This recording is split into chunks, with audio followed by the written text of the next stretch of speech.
യേശുക്രിസ്തുവിൻ്റെ നാമത്തിൽ എല്ലാവർക്കും സ്നേഹവന്ദനം അറിയിക്കുന്നു. മോർണിംഗ് ഡ്യൂവിലേക്ക് ഏവർക്കും സ്വാഗതം. വിശുദ്ധ ബൈബിളിൽ നമുക്ക് കാണുവാൻ സാധിക്കുന്നുണ്ട് ഭാഗ്യവാൻ എന്നൊരു വാക്ക്. അതിൻ്റെ ഇംഗ്ലീഷ് ട്രാൻസ്ലേഷനിൽ നമ്മൾ വായിക്കുമ്പോൾ ബ്ലെസ്സഡ് എന്നൊരു വാക്കാണ് അതിന് പകരമായി നമുക്ക് കാണുവാൻ സാധിക്കുന്നത്. ഭാഗ്യവാൻ എന്ന് നമ്മൾ സാധാരണയായിട്ട് ഉദ്ദേശിക്കുന്നത് പെട്ടെന്ന് എന്തെങ്കിലും സന്തോഷകരമോ അനുഗ്രഹപ്രദമായോ നന്മയായിട്ടോ ഒക്കെ ഒരാളുടെ ജീവിതത്തിൽ സംഭവിക്കുമ്പോൾ നമ്മൾ പറയും അവൻ ഭാഗ്യവാൻ എന്നുള്ളത്. എന്നാൽ വിശുദ്ധ ബൈബിളിൽ പലപ്പോഴും ഭാഗ്യവാൻ എന്ന വാക്ക് കൊടുത്തിരിക്കുന്നത് അനുഗ്രഹിക്കപ്പെട്ടവൻ എന്നുള്ള അർത്ഥത്തിലാണ്. അനുഗ്രഹിക്കപ്പെട്ടവൻ എന്ന് പറയുന്നതിൻ്റെ ഉദ്ദേശം ദൈവത്താൽ ഒരു വ്യക്തിക്ക് വരുന്ന നന്മയാണ് ഉദ്ദേശിക്കുന്നതെന്ന് നമുക്ക് വ്യക്തമായിട്ട് അറിയാമല്ലോ. ഇന്ന് അതുമായിട്ടൊരു ചിന്തയാണ് ഞാൻ നിങ്ങളുടെ മുമ്പാകെ പറയുവാൻ ആഗ്രഹിക്കുന്നത്. 128-ാം സങ്കീർത്തനം. ആ സങ്കീർത്തനം നമ്മൾ വായിക്കുമ്പോൾ യെരുശലേമിലേക്ക് ആളുകൾ പെരുന്നാളിന് കടന്നു പോകുമ്പോൾ വായിക്കുന്നതായ ഒരു സങ്കീർത്തനമാണ് ഈ 128-ാം സങ്കീർത്തനം. അതിൻ്റെ ആദ്യ വാക്യത്തിൽ നമ്മൾ ഇപ്രകാരം വായിക്കുന്നു: യഹോവയെ ഭയപ്പെട്ട് അവൻ്റെ വഴികളിൽ നടക്കുന്ന ഏവനും ഭാഗ്യവാൻ. ഈ ഭാഗ്യ പദവി എന്ന് പറയുന്നത് അപ്രതീക്ഷിതമായി ഉണ്ടാകുന്നതല്ല, മറിച്ച് പ്രതീക്ഷിതമായി ഉണ്ടാകുന്നൊരു കാര്യമാണ്. ഒരാൾ ഭാഗ്യവാനാകണമോ അതോ അനുഗ്രഹിക്കപ്പെടണമോ അവൻ്റെ മുമ്പിൽ ഒരു വഴിയേ ഉള്ളൂ. ആ വഴിയാണ് ഈ സങ്കീർത്തനം 128-1 നമ്മൾ വായിക്കുന്നത്: യഹോവയെ ഭയപ്പെട്ട് അവൻ്റെ വഴികളിൽ നടക്കുന്ന ഏവനും ഭാഗ്യവാൻ. ഇവിടെ ഏവനും എന്ന് പറയുമ്പോൾ ആർക്കും ഈ ഒരു ഭാഗ്യപദവി അല്ലെങ്കിൽ അനുഗ്രഹം അനുഭവിക്കാൻ സാധിക്കും.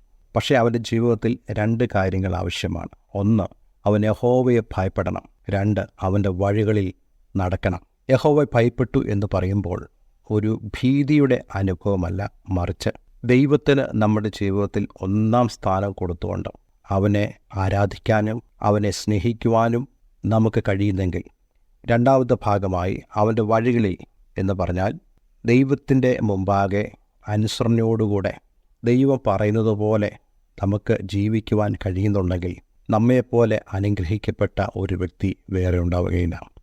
അതാണ് ഇവിടെ പറയുന്നത്: യഹോവയെ ഭയപ്പെട്ട് അവൻ്റെ വഴികളിൽ നടക്കുന്ന ഏവനും ഭാഗ്യവാൻ. പല ആളുകളും പറയാറുണ്ട്, ഞങ്ങൾക്ക് ദൈവത്തെ ഭയമുണ്ട്, ഞങ്ങൾ ദൈവത്തെ സ്നേഹിക്കുന്നു, ദൈവം ഞങ്ങളുടെ ജീവിതത്തിൽ 1-ാം സ്ഥാനത്താണ്. പക്ഷേ ഇവിടെ പറയുന്ന 2ാമത്തെ കാര്യം പലരുടെയും ജീവിതത്തിൽ ഉണ്ടാകാറില്ല. ദൈവത്തിൻ്റെ വഴികളിൽ നടക്കാറില്ല, ദൈവവചനം പോലെ ജീവിക്കാറില്ല. പലപ്പോഴും നമ്മൾ പറയുന്നത് ദൈവവചനം പോലെ ആർക്ക് ജീവിക്കാൻ സാധിക്കും, ഇറ്റ് ഈസ് ഇംപോസിബിൾ എന്നൊക്കെ നമ്മൾ പറയാറുണ്ട്.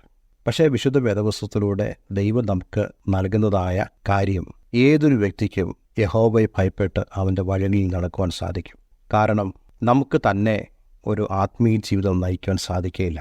നമ്മെ സഹായിപ്പാൻ എപ്പോഴും ദൈവത്തിൻ്റെ സഹായം തൻ്റെ പരിശുദ്ധാത്മാവിലൂടെ ദൈവം നമുക്ക് പകരുന്നുണ്ട്. അതുകൊണ്ടാണ് കർത്താവ് യേശുക്രിസ്തു തൻ്റെ ശിഷ്യന്മാരോട് പറഞ്ഞത്: ഞാൻ പോകുന്നത് നിങ്ങൾക്ക് പ്രയോജനം, ഞാൻ പോകാഞ്ഞാൽ കാര്യസ്ഥൻ നിങ്ങളുടെ അടുക്കൽ വരികയില്ല. കാര്യസ്ഥനായ സഹായകനായ പരിശുദ്ധാത്മാവ് നമ്മോട് കൂടെയുണ്ട്.